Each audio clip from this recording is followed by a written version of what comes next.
Yeah, welcome to the Racer X Exhaust Podcast. I'm Jason Weigandt here. This is all brought to you by Yoshimura.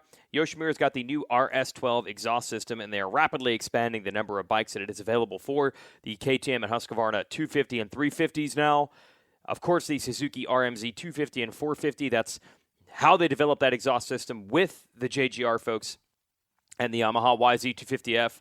And I just have to imagine that it's coming for Hondas as well, because Honda factory bikes like Chase Sexton and Christian Craig and all the Geico Honda guys like your 250 points leader, Jeremy Martin, all have Yoshimura exhaust systems. And you can get your own too, so just go to yoshimura-rd.com. And you also owe it to yourself to go to yoshimuracycling.com and check out that cycling line that includes that new Chaleo pedal, which I do have, but now it turns out I no longer have a mountain bike because my mountain bike, I cannot believe this is possible, everyone, but like I've had it 6 years and maybe 3 times I've laid it up against the wall and the handlebars turned and the shifters nicked the top of the frame, and now the carbon fiber is broken, and now the bike is trash. I'm very upset. So I've got really cool pedals and no bike to put them on. I was remember how I got the one clip pedal stuck, frozen on the bike? Yeah, well, unfortunately, when I brought the bike in to get that removed, they noticed the frame is cracked. Unbelievable, everybody. Unbelievable. But someday I will have a better mountain bike and a newer mountain bike, and I will have fresh, new, flat pedals from Yoshimura to put on there. And you can, too. Go to yoshimuracycling.com and also go to racerxonline.com/Weege, and you can subscribe to the magazine, print and digital. We'll give you the Nationals box for a few extra bucks, which includes a T-shirt, a sticker, an event souvenir program, stuff that you could get at the races, but maybe you're not going to the races. Because I'll be honest, this was so weird at RedBud. We just didn't have a crowd. Like, it was just tumbleweed ghost town. We knew there weren't fans per se, but let's be honest, there was still a way to watch the races. You just had to sign up for the amateur race. You could get 6 extra tickets. So I figured enough people would come with their bike and their pickup truck loaded to the gills of people, and we'd still have a decent-sized crowd. That was not the case.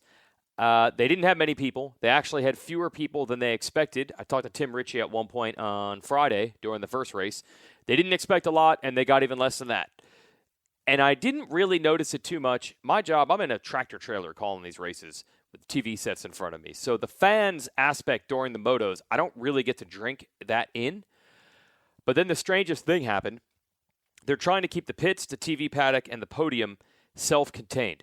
Everyone that comes in signed all this stuff, and we have to run through these apps to say that we don't have any symptoms, and they temperature check us, and we all wear masks. We're all following the rules, so they try not to have the fans interact with that. So they keep the podium in between the pits and the TV compound. So we're all on this together, right?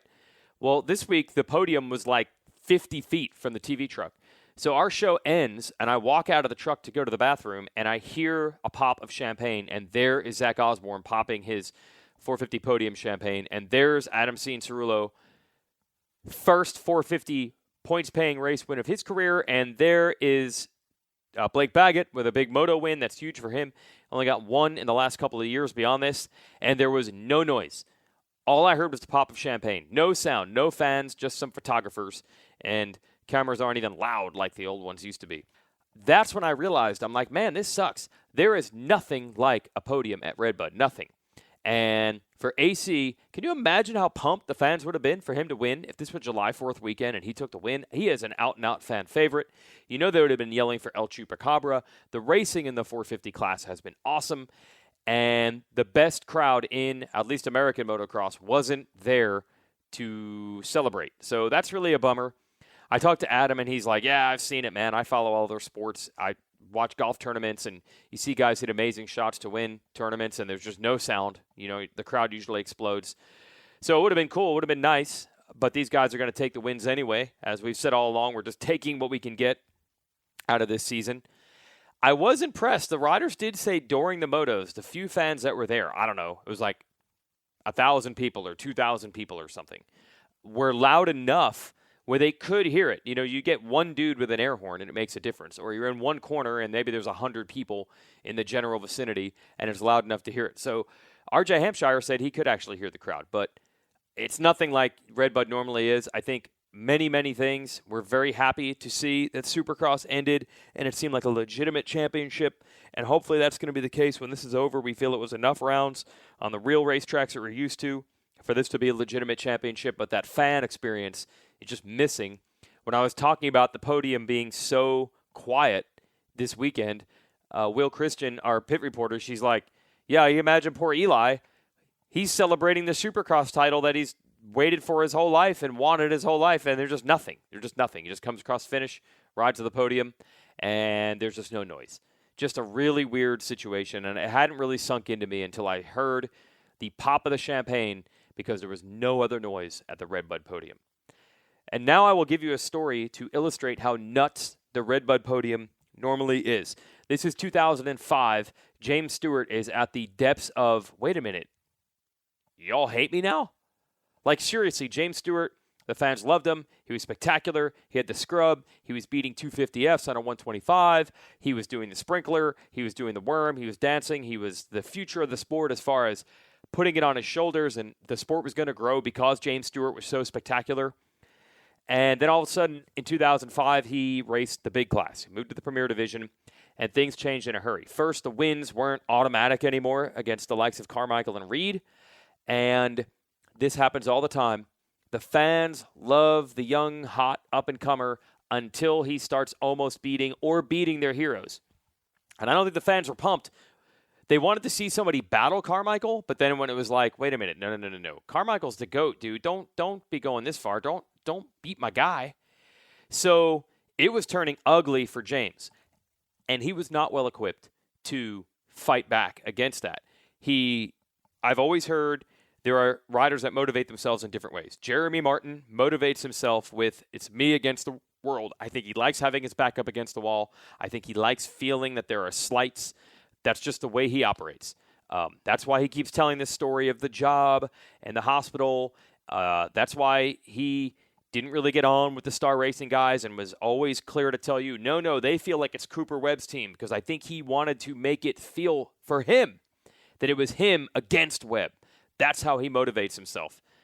James Stewart, everything I've heard, exact opposite. He wanted things to be positive all the time. He didn't deal with the negative reinforcement very well. Everyone motivates themselves in different ways. So for James, all of a sudden, the negative reinforcement was being reinforced on a weekly basis. I mean, he is getting booed.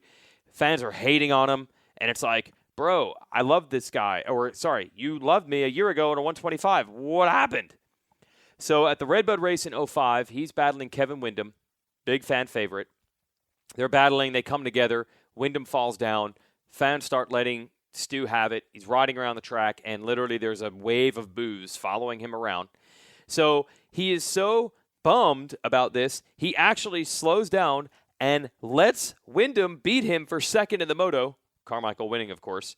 Because I think that was his shot at all right, the fans hate me. I'll even give you what you want. I'll let Windham pass me. So I was a pit reporter for the live announcers back in those days in 2005. So I would stand by the start and then stand by the mechanics area and just talk to mechanics, or if someone went down, I'd find out what happened. That was all I was doing as an announcer at that time. And then all of a sudden, Tim Cotter, who was the main announcer and was the podium guy also, he looks at the announcer's tower and he looks to the podium at RedBud and realizes there's no way I'm going to be able to walk from this announcer's tower through 20,000 people and get to that podium. It can't be done. I can't get there. And he knows that I'm standing closer to it. I'm in the mechanics area, so there aren't any fans in my way. And he just suddenly announces, Tim Cotter, and soon Jason Weigandt will make his way to the podium to talk to our top riders. That was it. I got the job. I was now a podium interview guy. I'd never done it before.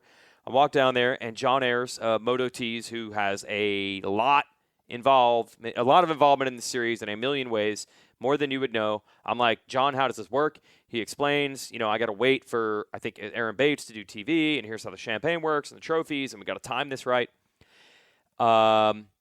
Bring Windham up, Crowd goes absolutely bonkers, insane, nuts, can't even hear each other. Stewart comes up, crowd starts booing. So bad, dude.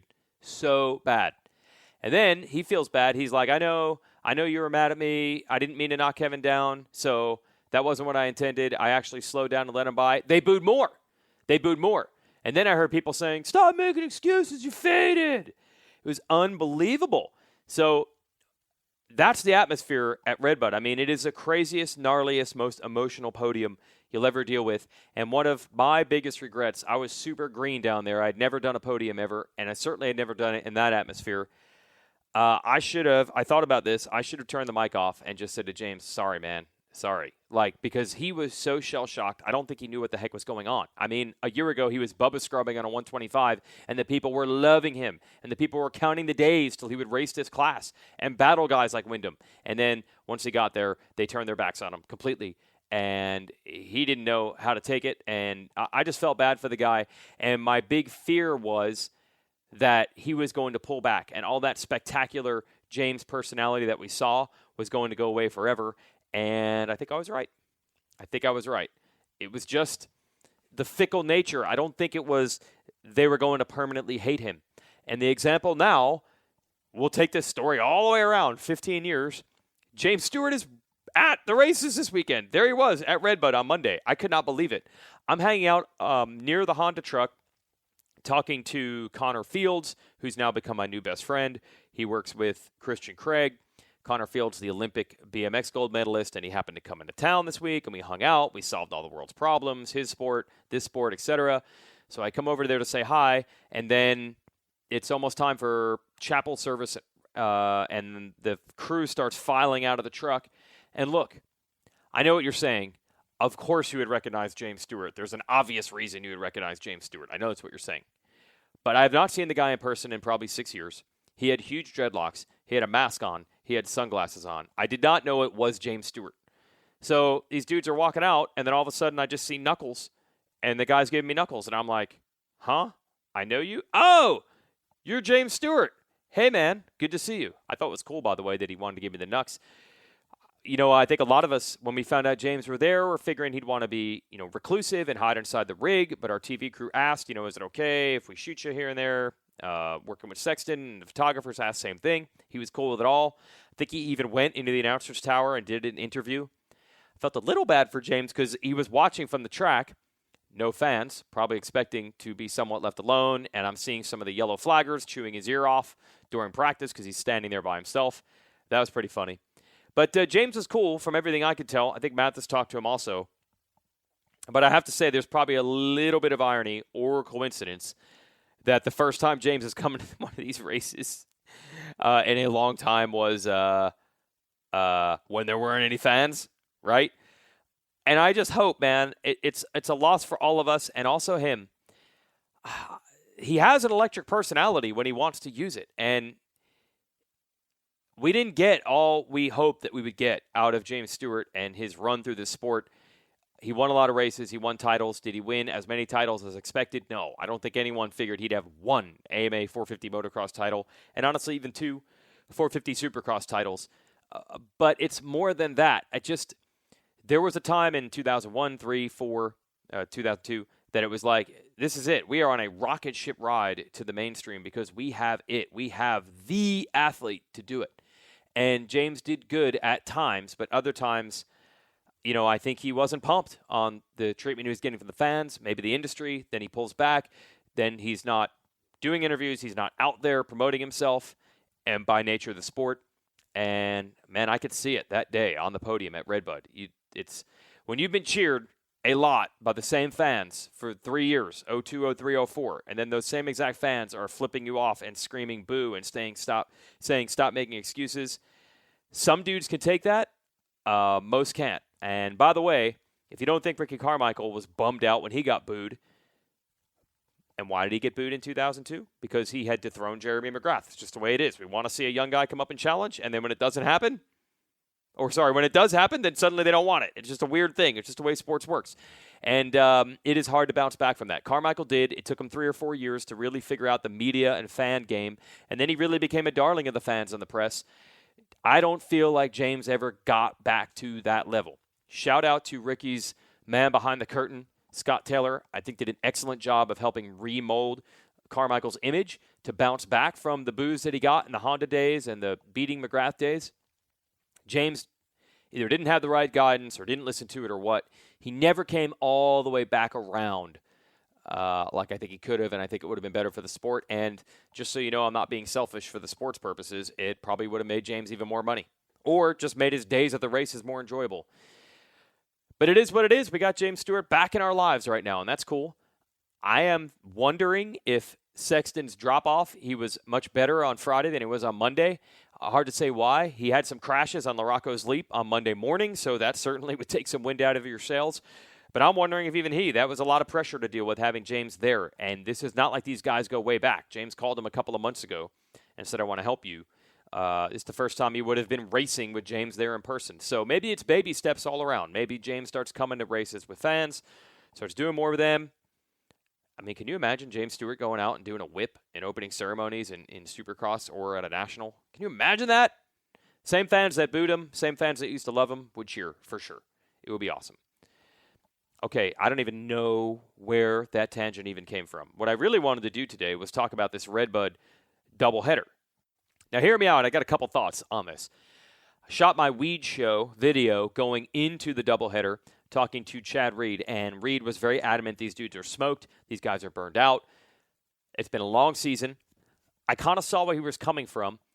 These guys had breaks, but they weren't breaks that they knew were breaks. They didn't know in March that Supercross wouldn't be back till May 31st. They didn't know when Supercross ended on June 21st that the Nationals would start August 15th. So they just kept training. And all the riders at the top level will tell you when you have blocks of weeks for training, it's actually harder work than the race weeks because you can't train too much during the week because you'll be tired on the weekends. But when you don't have a race on the weekend, then the Alden Baker types can go all out. Zach Osborne backed that up. He said, I normally do one big boot camp starting in November. But this year I did another one in April, and then I did another one in July. So Reed's theory that the guys could be hitting a wall physically, look, not out of the question. We're into September. We normally aren't. They've had the extra training blocks.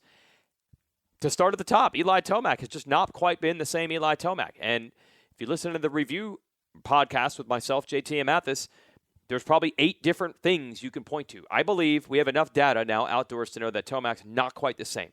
And I am talking a 1% or 2% difference. He doesn't suck. He's not horrible. He's not washed up. He's not overpaid. He's not wanting it enough. He's just not able to do the seemingly impossible, which is go from 5th to 1st in one of these motos, because he's done it time and time again. It's very hard. He's made it somewhat routine. He doesn't quite have that this year.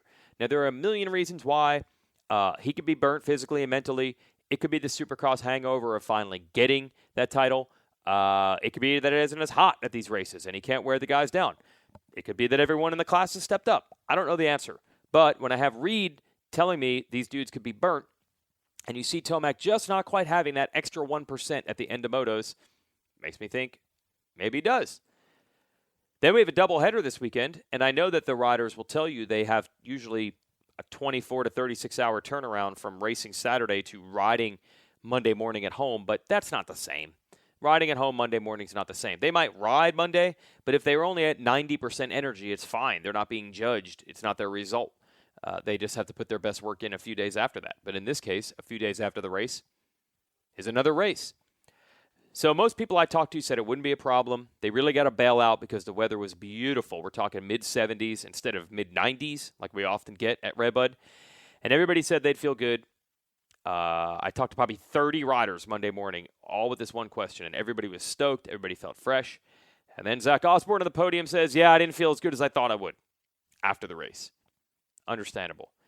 So I'm trying to figure it out. Maybe the Chad Reed theory, these dudes are getting burnt out, is true. Maybe it was just the back-to-back with only 2 days off was harder than the guys thought. And then as you'll hear in this interview coming up, Blake Baggett, Adam Cianciarulo, they felt fine. They didn't have any residual from the long season or from the doubleheader. Really interesting. I'm just trying to figure these things out. That's my job, right? I'm just analyzing this stuff as much as I possibly can. Otherwise, I think the doubleheader was awesome. Now, again, like Supercross, it's a great concept, and I think the riders and teams would like it. I would like it. I thought it was cool. I got to basically get 2 races for not much more time than I would have spent going to 1. I thought it was great, and it allows some weekends off and some breaks and all that. But the problem is eventually we're going to need fans back at these events en masse, Supercross and Motocross, and you're just not going to get a crowd if you're not racing on a weekday. I think the original goal for this RedBud thing was to race on Saturday and Tuesday. Even if it was in the summer, man, the Tuesday crowd is not going to be good. You're basically going to be taking 1 round of the Nationals that would have a big crowd and just guaranteeing that it wouldn't have a big crowd because you're racing on a weekday. It's just, I know we're in a much more flexible society than we used to, but people still have off on weekends and they do the long drives to get to the track on weekends. So I don't know if we can ever do this again. I would like to. I thought it was awesome. I think the riders and teams liked it as well. The riders have learned this year they do a lot of riding during the week that counts for nothing. So if they're going to do motos on a Tuesday, wouldn't it be awesome if they were Tuesday motos that counted as a race? They would love it. Same thing with Supercross on a Wednesday.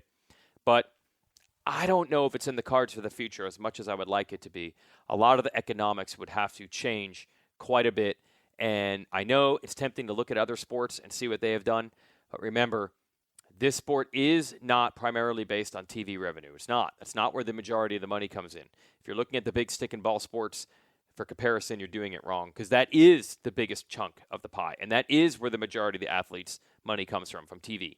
It is not the case in this sport. The races need fans. They just do.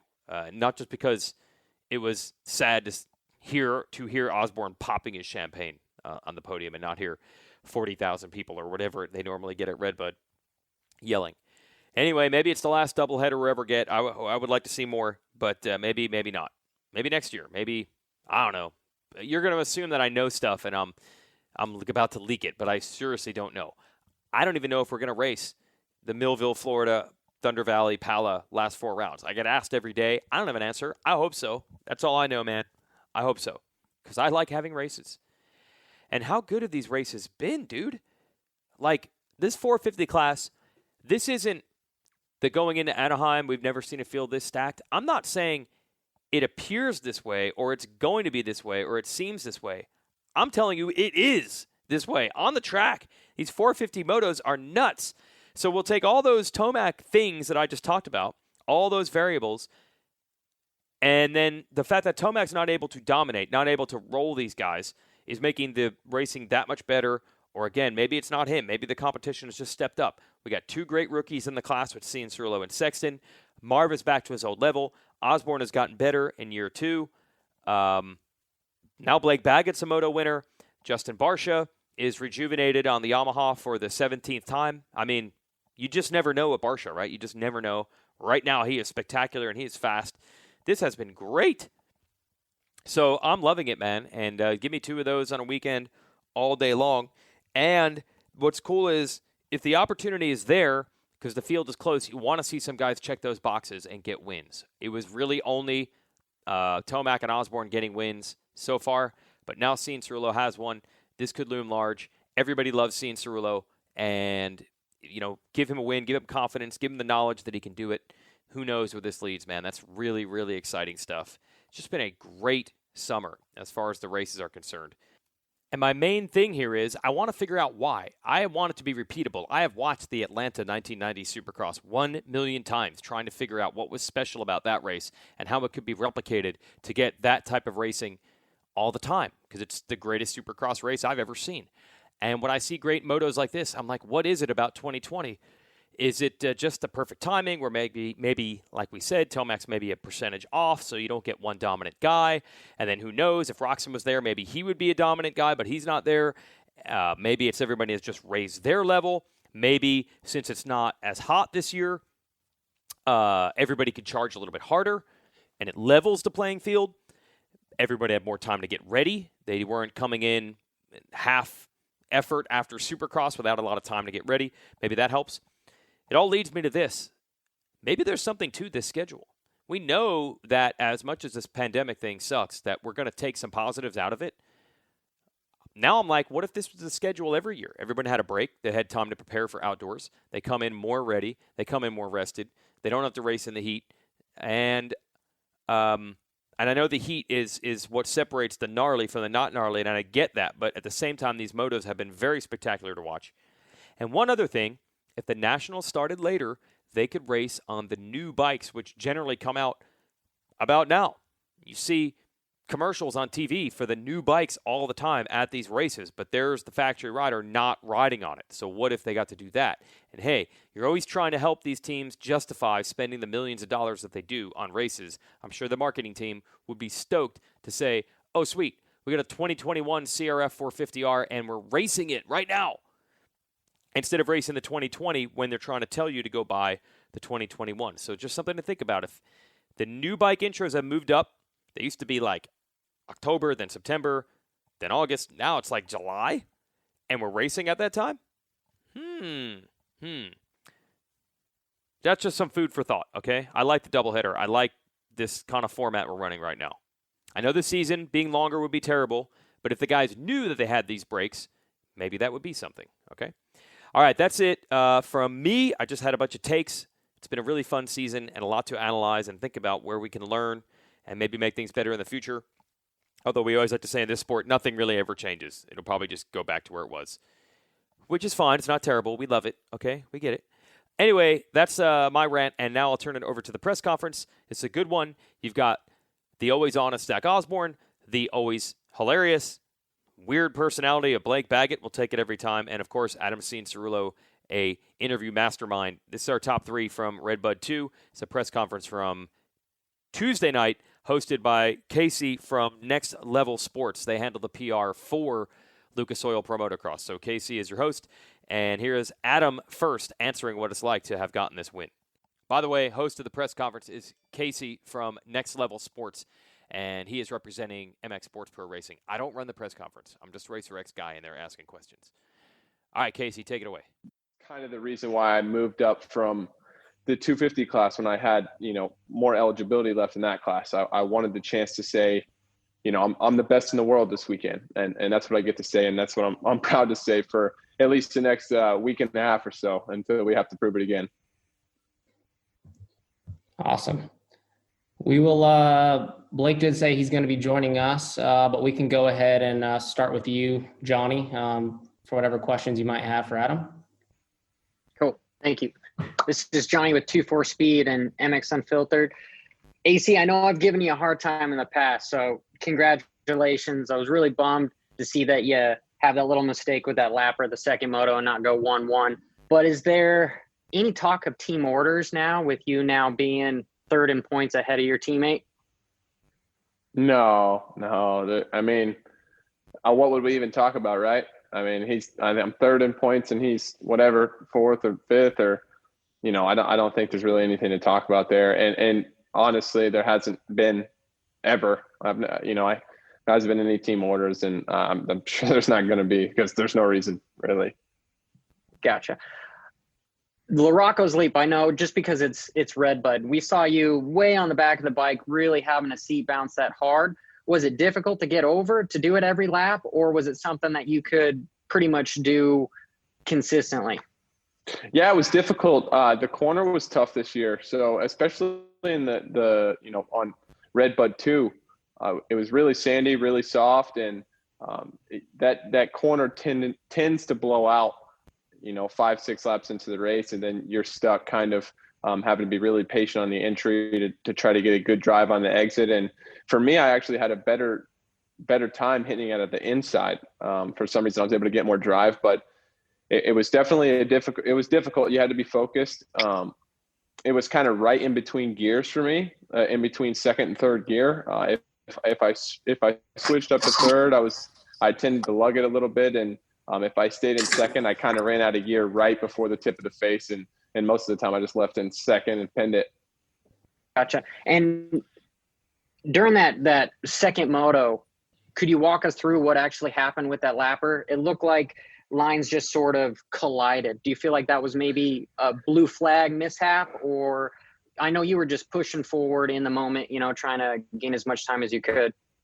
Yeah, I mean, I think I was pretty aware of where he was, and I figured that he was going to slow down before he got to the right. It's probably my bad. He probably didn't see me coming or whatever, and didn't see the blue flag. But ultimately, when you're approaching from behind and you're the one that ends up going down, it's your fault. So totally my fault there. And I just tried to opt out of the line a little bit too late. And I was like, honestly, kind of half-ass committed to jumping out of the line and just got my wheels crossed up. But ultimately, it was no big deal. Got up, was calm, and just took her home. Awesome. Well, congratulations, dude. Big step forward. Blake, looks like you're in here. One question for you, man. Congratulations. It's not a surprise to see you win a moto. I know everyone knows that you have the speed. Is that a big monkey off your back, or does it actually create more pressure? Because now, after this weekend, going into Millville, do you feel like, oh, now I got to perform, I got to be up front? I don't know. It's one of those things where in the past, it's been a long time since I've won. So in the past, I was able to win races and win overalls and stuff, but it's been quite a few rough goes at it. I had some slight signs of brilliantness, but haven't been able to completely put it together. And it feels good to be able to get the little devil off my shoulder and be able to get the job done. I had some gifts handed to me with those guys falling over, so I didn't have to necessarily pass them. It was pretty tough to pass, but all in all, I'll take it. And a second place is overall is, win in the moto and second place overall. I'll take that all day and run home with it. Yeah. Awesome, man. Well, you won with 12 seconds. So, awesome job. I don't want to take any more time from anybody else. Thanks, guys. And Weege, we'll go ahead and turn it over to you. I'll ask both of you guys this. I was asking the 250 guys earlier. So, Adam, you can go first, and then I'll ask Blake the same thing. What was the turnaround like having a doubleheader? Did you feel different on Monday than a regular national, or do you actually get pretty refreshed? For me, I felt pretty good. I think part of it was the weather was so good on Friday. We didn't really, at least I didn't go too, far into my body in terms of just really having to dig deep. I felt really good physically, both motos there. And just really didn't do anything. Went to the movies, just by myself, chilling. And just tried to recover and hydrate, obviously, and do everything we could. But it didn't feel too different to me. What about you, Blake? Obviously you rode well, so you must have been pretty fresh, but how did it feel on Monday? Yeah, I kind of liked it. We were there for a little bit longer than it felt like. It was like, oh, okay, we'll just be there, we'll race, we'll get out. And then once we were there, I was like, man, we're kind of here for a while, 5 days. So all in all, I think it worked. I think the weather was awesome. We had a little bit of rain, but it made the track perfect. And got out of there today and it was pouring, when I left this morning. So I think we dodged it and got perfect weather. And what else could you ask for? It was RedBud, good weather, two awesome events. You just fly in, you race, you hang out for 2 days, you race again. So I didn't mind it at all. I thought it was pretty cool. And also for you guys, there were some fans there, but not a lot. So how much different did it feel than regular RedBud, especially with winning? So Blake, I'll start with you, and then Adam, you can take that. How weird or different was it, or did it not feel that different? I don't know how much the fans affect you guys. Well, it probably affects Adam a lot more than me. He's a people person. I'm not much of a people person, I'll be honest. So I didn't even notice there was no fans. No, I did notice it, but yeah, it was. For me, I was just trying to go out there and race and go as fast as I can, and try to end up on the box, and I was able to do that. So for me, I didn't care if there was Martians or aliens on the side of the track. How was it for you, Adam? Yeah, it was different for sure. But I think now we've been, socially distancing for so long that I found myself more noticing the few people that were there being loud. And, a couple of them had air horns and stuff like that. And I kind of appreciated that, even though it was a small crowd, it was a spirited crowd. And at least some people gathering around. It's not too fun, riding around the track with nobody on the fences. But to be honest, I didn't really think about it until after the event was over. I mean, like, man, my first win would have been cool with, 30,000 people here. But no, just grateful I got it. And my last thing for you, Adam, you had said on Friday that you're an excellent chiller. So do you credit some of the win to your chilling abilities, like going to the movies?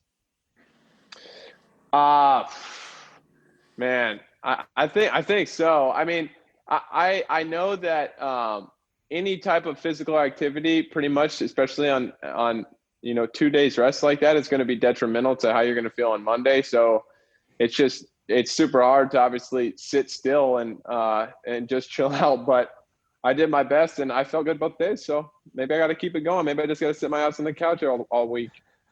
All right, thanks, guys. I'll come back with more later. Go ahead, Dan.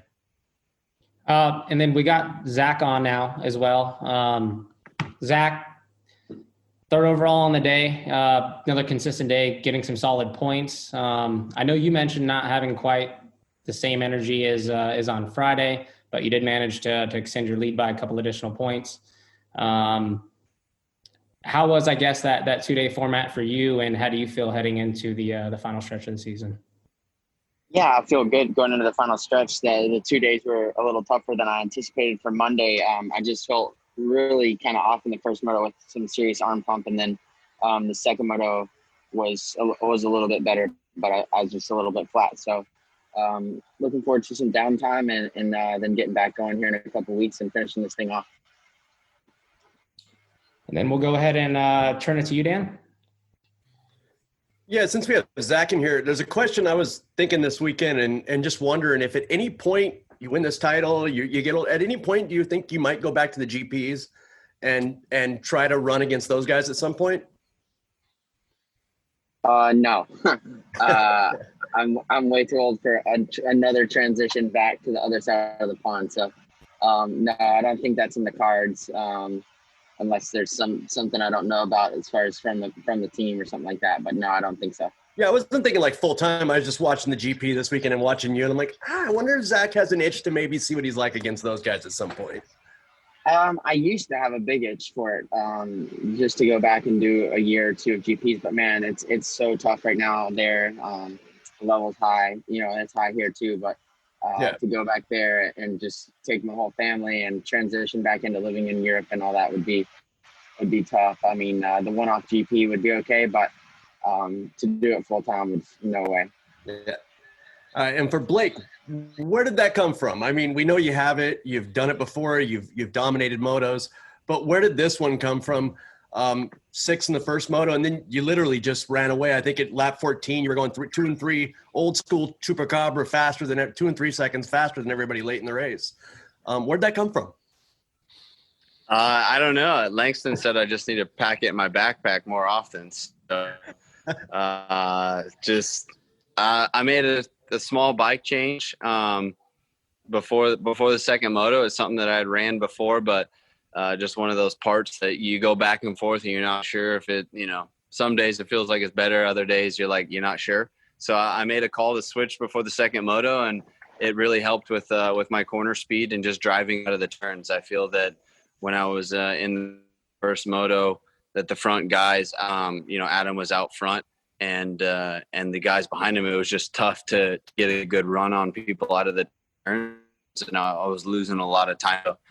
Made a call for the second moto, and I don't know, just, things came together. Yeah, you talked about afterwards that you were kind of in a funk where you weren't believing in yourself, basically. Did something happen this week? Did you tell yourself something to try to get out of that funk? I've been there. What mentally did you think you did to maybe start believing you can do this again? I really didn't tell myself anything different. I didn't do anything different. I just got out there, and then I don't know, it was like probably 13, 14 minutes in, stuff just started happening really slow motion, it felt like, and everything was slowing down, and I just started clicking away. Nice. It's awesome to see. You can see in you, in your style, when you can win a race, and it's whether it's Supercross, Motocross, and it's just everything changes and you're going to the front. It was cool to see. Thank you. Yeah. And one for Adam, what goes through your mind when you hit that lapper? Fuck, here we are again. Oh, sorry. Shoot, here we are again. No, not at all. I mean, I don't know. I don't have any thoughts from outside. I'm not thinking about past mistakes or anything. I mean, the only thing I was thinking there when I hit the lapper was I got to pick the bike up and keep going. Yeah. That was pretty much it. So, Yeah, I didn't even know that. I knew Blake was at the time. Little did I know, I looked at the lap times today. He did like a 2:07. I did a 2:10 or something on that lap right before I crashed. But I didn't know he was coming so hard. And I thought just Zach passed me. And to be honest, until I was sitting under the awning when the race was done, I still thought I got second. I didn't even know Blake won. So yeah, but I knew I had the overall. Obviously, my mechanic was letting me know, and yeah, just kept focusing forward. Yeah, I don't think any of us knew Blake was that close. I think Weege even said, I wonder on the broadcast, I wonder if Blake's going to get him too, and they were right together. And I don't think any of us knew Blake had come that far. You talked about the 1-1 being what you were focused on. How big of a deal would have 1-1 would have been? I mean, I'm not like too bummed on it. I mean, obviously it would be cool to have a perfect day with, getting both hole shots and leading every lap, but I did my absolute best. I know that. Made a mistake, but it happens, and I didn't get to 1-1, but always next weekend, Yeah, congratulations, Adam. Thank you. Johnny, go ahead. Cool, Zach. This one's for you. As far as setup goes, I know a lot of you guys were going paddle tire, intermediate tire. Do you guys try to set up the track for just the start, or maybe just a smaller section, like the bottom half, which is real sandy, or the top half that's a little bit more clayish? How do you guys go about that as far as weighing the different variables? For me, the paddle tire is something that I'm really familiar with and that I use really often. So if I even think that there's a chance I can use it, I'm going to use it.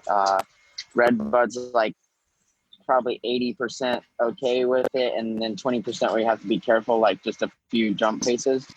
But for the most part, if there's even a 60% chance I can run it, I'm gonna give it a go. Gotcha. Awesome. And then Blake, this one's for you. Finished second, you got 40 points, and then Zach got 40 points too in third. Do you think that the points, maybe there should be, I don't know, maybe a reward for being on the podium, because so that you guys don't tie, just something for finishing second as opposed to just walking away with the same amount of points? It's kind of a controversial, I guess, question. No, the points are the points. It's been the point system for forever. And, I think that, and if you have moto scores and they finish where you finish, and that's it, it keeps the championship close, and it keeps the guy Zach that has the point. He maybe lost some to Adam, but to me, it was square straight across on the day. So I'm, way back from where he's at, but I think the points are the points, and it's set up just fine. Cool. I appreciate your input. Thanks, guys. And Weege, we'll go ahead and turn it over to you now. Yeah, it's, we're going into September, which we weren't supposed to do this year, and no one knew when we were going to be racing or not. So it's not like you guys could take giant breaks because we didn't know when we were going to go. So I'll start with you, Blake. Does it feel like it's starting to drag on now that we've gone one whole weekend past we're supposed to go, and we have a couple more weeks to go? No, I don't think so. I think that, the way the world is right and everything's so messed up and just whatever, it's hard to even tell what direction you're going in, that it's fine. I think that we've had enough time. I think we kind of regroup in this and come on strong for the end. And then now with a little bit of the off time after Supercross ended and now getting into outdoors, I think everybody is physically fine. I think the little bit of breaks kind of gives you a little chance to revive yourself and keep going. And yeah, I think it's going to be fine. I think maybe, if they threw a Monster Cup in or something like that the weekend after, or whatever they would do with those, that would be, pretty gnarly to try to get back on the Supercross program. But if we got a little time off, then we start riding Supercross and roll right into to Anaheim. Yeah, Adam, you missed some races with the injuries, but it's still a longer season than you were used to because you're a 450 guy now. So does it seem any different to you? No, not really, to be honest. I like you said, I missed I think 2 races right there at the end of Supercross before COVID happened, and then getting hurt in Salt Lake and missing those. Even though, as most of you guys know, when you get hurt, you're still grinding. So it still feels like you're working. But as far as like traveling to the races and, being around the guys and just going to the gate, and like, as far as that goes, I haven't done that as much as these other guys have this year. So and obviously just got my first win. So I'm pretty much ready to race tomorrow if we have to. Adam, you've been obviously fast at all these races, and you've been in position for the overall a couple of weeks, and then you finally got it here. Is this just things finally fell into place, or is there something you're learning each time and then it finally worked, like the things you learned the previous week allowed you to win this time? Or could this have happened to any of these last couple of weeks? Well, I could make this answer 15 minutes if I wanted to, but I think if anything, it's just getting more familiar with the environment. Just to give you an example, even I don't think I would have won that first moto if I didn't lead those, all those laps at Ironman a couple weeks ago. I think you get up there and you're more comfortable, and you basically just, old saying, like, fake it till you make it. You just start believing in yourself. You're still out there, and you have good pace. And I think maybe 25 minutes into the first moto, I'm like I do not have to lose this race. I can do this. And I just gave it my all, and I just trusted that was enough, and it was enough. And once that clicks and you realize that, it's like you start seeing things a little bit different. And this one's for you, Blake. We actually saw some of the Bakers guys, I think, rode at your place. I don't know if you went and rode at theirs, but is that something different this year leading into the season? We saw you ride them at Marvin and stuff like that. Yeah, so you guys got spies everywhere. I try to hide. I've been practicing this social distancing for so long that this is normal to me. Yeah, we rode together, maybe a month and a half. Every day we rode together. We rode here, we rode there. We rode everywhere together. So it was kind of cool to be able to, as I call it, jump in with the reindeer, games. I feel like I was a little bit of the black sheep or Rudolph to play with the reindeers, but it felt good to jump in. And I think it was different for them too. They get in there's a lot of guys and they mix it up, but to throw somebody different in there just brought everybody to another level. And I think that showed, Zach, Marv, Coop, they were, everybody's been running good, even the light spike guys with RJ and everything. So, if you ride together, I think it brings up the pace and things just kind of take place from there. You don't even realize it, but all of a sudden in 2 weeks, everybody's a half a second or a second faster than they were. And it's just by riding together and having that, you don't want to have that guy beat you and then you got to go back and listen to him, tell you that he beat you. Blake, did you have some confidence coming in? I know you said on the podium that you were starting to doubt yourself. Was that because of the results you had at the beginning coming into this season? Did you feel like moto wins and things like that were going to happen? No, I pretty much take the complete opposite approach of Adam, not lead laps. That's not really my style. That's more of a Zach and Adam style. So yeah, I don't know. It's just one of those things where when you haven't done it for a while, it seems like, man, you're like, I've flown and I've went to so many races and I haven't been able to get it done. And I got one moto done last year, but the second moto, I was like 17th. So it was one of those things where it was maybe a fluke, maybe everybody had a bad moto and I just happened to show up that day. But to be able to come out and I felt good and things were just clicking off. I had one of those moments where everything slowed down. And when that started happening about the halfway point, it kind of started bringing my memories back to riding light spikes at RedBud with Dino and battling with everybody back in the day. And then all of a sudden just things started clicking and that was an awesome feeling. And it's one of those feelings where I can't make it happen, but when it does, it's like, okay, here it goes. Things are going now. I've got it on a roll. But yeah, those guys I had some gifts to get to them because there were some guys that crashed in front of me, and that's what was able for me to not have to pass everybody. Yeah, but you did have to pass Zach. Can you describe the pass that you made? That was completely bizarre, the pass you made to take the lead. You practically stopped and went from one side of the track to the other, and it actually worked. I think it was like the Geico commercial where the guy's got the dollar bill and he throws it out there on the string line and he's faking you with it. He pulls it up and down. I kind of pulled one of those. I faked that I was going right, but I went left. That doesn't happen often, especially I've been riding with Zach, so we know each other now. And I was going to go to the right and go to the outside, but when I jumped at the tabletop, he gave a little look over the shoulder. I'm like, he's never going to let me pull this one off. I know it. So that was the last second decision. Zach, you're back here. Can you describe that pass from Blake? Yeah, he read me like a book. Like, of course, I wasn't going to let him just ride around the outside of me. And I had been taking that outside quite a bit because I was basically just following Adam. And then whenever I got in the lead, I was like, oh, wow, now I'm going to have to make some lines of my own. So,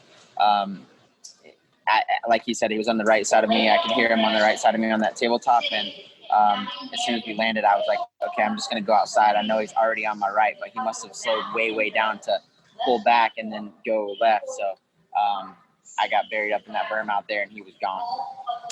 I asked Adam and Blake a moment ago, is the length of the season starting to feel different or wear on you at all? Because we're going into the calendar we don't only go to anymore. No, not really. I mean, the hard part about this season was like the 3 8-week training periods that we had time to do.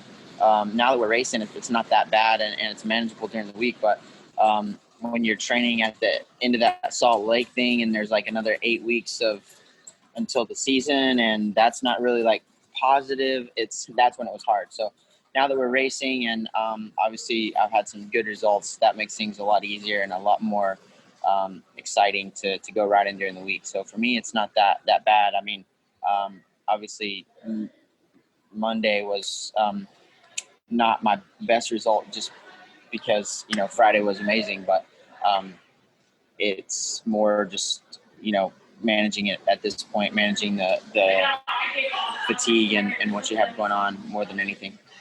And one more for you, Zach. You said this would be pivotal, this doubleheader, to really set up the championship. Do you feel like you accomplished what you wanted to accomplish at these two?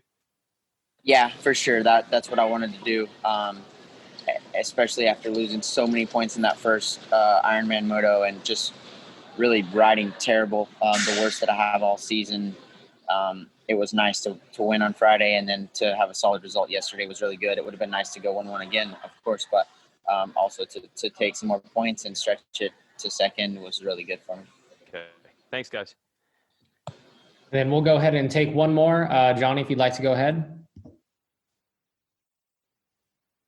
Cool. I'll just do one. Blake, I know a lot of the riders have messaged me saying that the track was very one-liner. Like there was only one fast line. Do you think that was how they ripped it? Or do you disagree with that, saying that it was actually a pretty raceable track where outside was fairly as fast as inside? Oh, I think I'm the wrong person to ask that to. I think Zach and Adam know. I got too much heavy equipment around me. It's everywhere. I'm way too picky on that.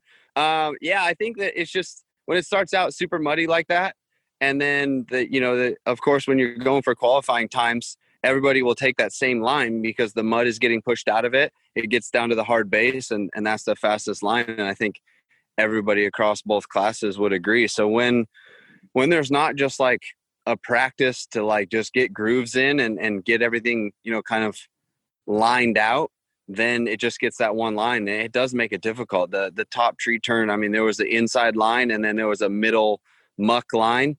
And I kept trying the middle the whole first moto and kept losing spots. And then, the second moto, I was able to make it work. But really, I think everybody would agree that there was only one inside. The inside was by far dominant all day. And I think that just comes from qualifying where, like when I rode with Zach and we rode at Alden's or we rode here, we would spend the first 20 minutes of the day getting multiple 5-6 lines going, everybody. And there's 10 of you guys, you can get them all going. And that's kind of what we do. We're at the race when it's a lap time battle, you're going to go to the best line and try to murder it and hit it as fast as you can because it's qualifying time. It goes to gate pick. So I think it's just the way that the schedule is laid out and the way that the kind of race format goes that everybody, it gets one line because of the way qualifying is set up. And that's the press conference. Man, I have a million ideas. This year. This gives me so many ideas. Baggett talking about the multiple lines that you could form if you didn't have qualifying. The problem is the riders and teams wanted to have one-day events, which is understandable. It cuts down on the travel a lot. We used to have practice on Saturday. It was a long day just to do some riding, and they all say, dude, we can figure out the track in like 4 laps. So it was really no reason to add a complete extra travel day. But then you're like, if they could have a free practice session where the dude just cut lines in, then have qualifying, then maybe the track would have more passing zones. So I don't know. I want to solve that problem. I want to figure this out. Part of me wonders, even though Chad Reed is in one ear telling me that the riders are burned out, part of me wonders if the reason we're getting better racing this year is because everyone was ready. And the temperatures aren't as hot because we're racing later in the season. So everybody's closer. I don't know. And then it makes me think of something else. If you ran this schedule, this August start date for Pro Motocross every year, do you know that the riders and teams could probably then race on next year's bikes? How awesome would it be if Sexton and Craig were on the 2021 Honda? And how good is that for the marketing side for the teams who are trying to justify spending all this money to go racing, to be like, oh, sweet, we got an advertising campaign and a brand new bike, and we got a place to race it right now with our highest profile athletes. It's become very weird to see commercials on TV all year for next year's bike while the factory guys are still racing last year's. So just food for thought. How could we have a free practice time that allows guys to cut lines in? Maybe you do that on press day or something when we bring those back next year. I'm not sure. But I feel like some things I've seen are things that would be good. The doubleheaders were good. The starting the season later has had some advantages. Just stuff to think about, everybody. All right, that's it for this show. I want to thank Yoshimura. That's our title sponsor. Go to yoshimura-rd.com and yoshimuracycling.com. Check out their exhaust systems, their hard parts for bikes, their bicycle stuff, and everything else. Go to racerxonline.com/Weege to subscribe to the magazine. And I am tired. This has been a lot in a short amount of time. Thanks, folks.